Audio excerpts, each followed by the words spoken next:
Hey guys, so this is the bi-weekly video post number 5.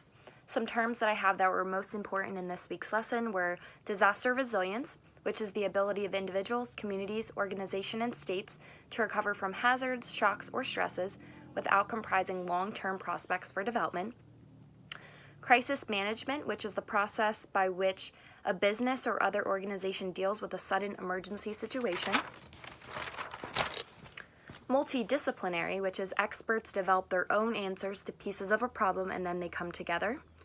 Transdisciplinary, experts come together to exchange ideas and jointly come up with new solutions to a problem that cut across traditional disciplines.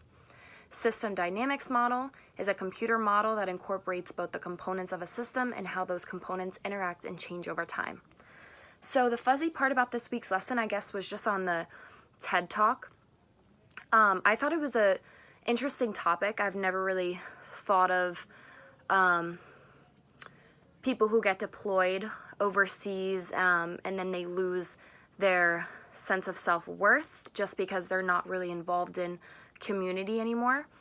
But I guess it was just a little confusing because I feel like there's more of like an underlying mental health issue rather than just like losing your sense of self-worth by not being involved in a community anymore. So I guess I was just a little lost because I have some family members who are deployed, and I guess I've just never really heard them ever say that they lost their sense of self-worth when they take off a uniform, as the example that he gave in the video.